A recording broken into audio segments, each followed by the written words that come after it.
Hello. Today I'm taking a look at a wine from Church Road in Hawke's Bay. This is in New Zealand's North Island on the east coast. And the wine concerned is the single vineyard Malbec from the Gimblett Gravels. It's a 2021 vintage of that. Church Road, one of the larger, more historic properties in Hawke's Bay. It was founded in 1897 as Taradale Winery. It passed through quite a number of owners, including Tom McDonald, well-known figure in Hawke's Bay's winemaking, who owned and ran the establishment. He also ran the winery from McWilliams, the Australian winemaker, when they owned it. More recently, it's been acquired by Pernod Ricard, the French and international winemaking group, and since 2005 the winemaker there is somebody called Chris Scott. The One Wines are a premium range of single varietal and single vineyard wines made with the utmost care. In fact, what they appear to do is to showcase the varietal elements that go into the estate's flagship Tom wines, named after Tom McDonald. The Malbec, however, is a slight exception to that, because I'm not aware that Malbec's ever been, certainly in large amounts, in the blend of the Tom, which is the Bordeaux style blend. Is normally a Cabernet and Merlot, or Merlot and Cabernet. I think it is simply that they have a small plot of premium Malbec in their Gimblett Road Vineyard within the Gimblett Gravels district, and it was suitable to fit in this range. The Gimblett Gravels is quite a renowned area within Hawke's Bay. It's an area of alluvial, free-draining gravel, so it's low in vigour, it's low in nutrients. It's about 30 metres above sea level, relatively flat land that's quite straightforward to work. And the Gimblett Gravels is far enough inland that it's away from sea breezes, so it's actually one of the warmer areas within Hawke's Bay, and thus well suited to producing some quite rich, deeply coloured, flavoursome reds. 2021 was an exceptional vintage for Hawke's Bay.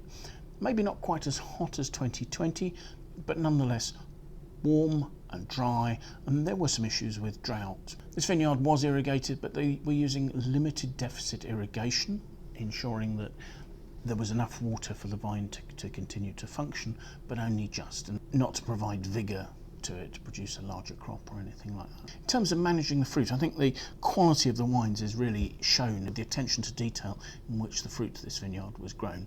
All sorts of techniques were used for canopy management, for instance shoot thinning, bunch positioning, clump thinning. Canopy was trimmed. In the run-up to harvest, the entire of the fruit zones was de-leafed. So the entire approach being to have well-exposed fruit, well exposed to the sunlight, and evenly positioned along the row, so that every bunch is getting a similar amount of nutrient from the plant. In the run-up to harvest, the fruit was very carefully monitored. It was being analysed every 2 to 3 days, just so they could pick at the right stage to combine both density and power with freshness and precision. The date chosen was the 26th of March, and this one small plot is harvested in one go. The details I've seen says harvesting went on across sorting tables, so in other words everything that was picked was carefully sorted, and that was to try and remove any green elements. They were looking for the riper, richer style of Malbec here. At the winery, the fruit was crushed and put into 2 small open fermenters. Fermentation temperatures were allowed to get up to 34 degrees C, which is relatively warm, and that ensured the extraction of good colour and of ripe tannins. The skins were allowed to continue to soak in the wine after fermentation was complete. In fact, maceration in total lasted 5 weeks, and during this period of post-fermentation maceration, aeration was encouraged, helping to fix the colour, to stabilise the tannins, and to allow the aromas to open up. Tasting went on throughout this period to find just the right time to drain the wine off the skins. The wine was then placed in 228 litre French oak barrels, close grain French oak. About 38% of those were new, so there's a relatively high amount of new oak going into this, and relatively small barrels as well. The wine finished its malolactic conversion in the barrels and stayed in there for a further 18 months aging. The first 8 months of those was conducted with the lees from the fermentation still in the barrel, and that was to encourage the wine to gain richness and roundness of texture. At the end of the 18-month period of aging, the wine was then bottled without any fining or filtration, largely because in 18 months it should have fallen bright anyway, but just to make sure that there were no aromatic or textural elements that were stripped out of the wine at that stage. So let's have a look at it, shall we, and see what we make of it. The colour is exceptionally dark. It's dense, it's a red purple, it's staining the glass as I swirl it. It's completely opaque, I can't see through it in the slightest. It barely loses any colour to the rim whatsoever. That's a very intense wine, but yes, hopefully you can see the way it's staining the glass there. It's 15% alcohol, so it is clinging to the glass fairly readily. Let's see what we make of the aroma, shall we?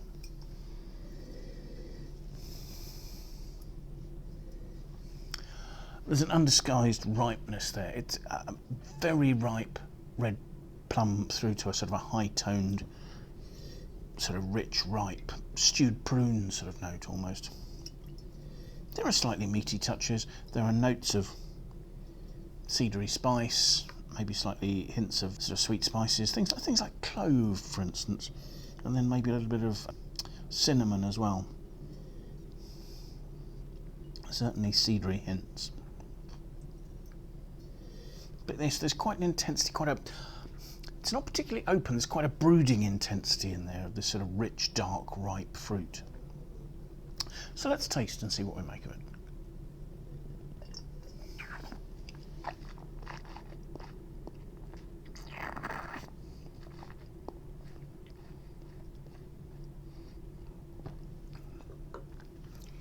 The wine is rich, thick, opulent. It's definitely full-bodied. It's got plenty of very fine, quite spicy tannins. There's almost a peppery note, but then there are exotic sweet spices there coming to the fore as well. Again, sort of cinnamon, maybe even a hint of almost a hint of sort of gingeriness, such as its lifted nature.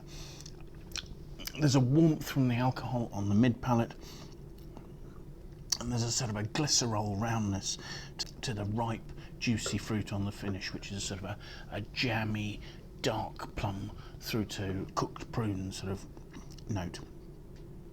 And yet actually at the finish there's a freshness that actually maybe the prune description is unfair about, because it really is quite sort of lifted, and you're starting to see a little bit of actually quite fresh red fruit coming through there. Almost sort of slightly floral, sort of rich peony notes or something like that. Certainly the flavours are lasting well, although there is quite a warmth to the finish, and there are hints of those sort of sweet spices at the finish as well. The density of the wine, the fact that its acidity seems quite well in balance and is giving freshness to the finish despite its density,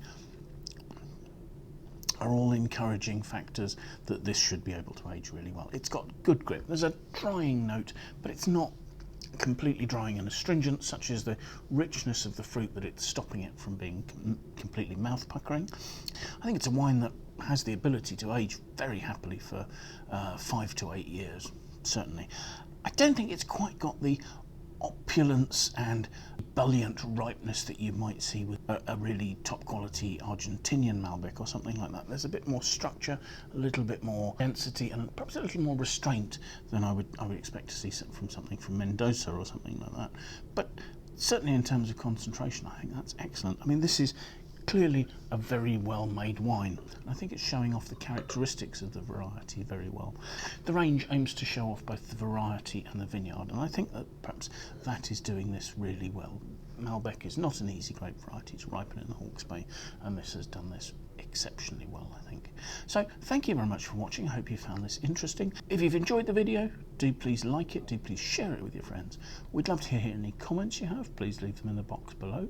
And if you wanted to follow us on YouTube, that would be fantastic. But most importantly, I do hope you'll find time to join us to share another video wine tasting very soon indeed. Bye for now.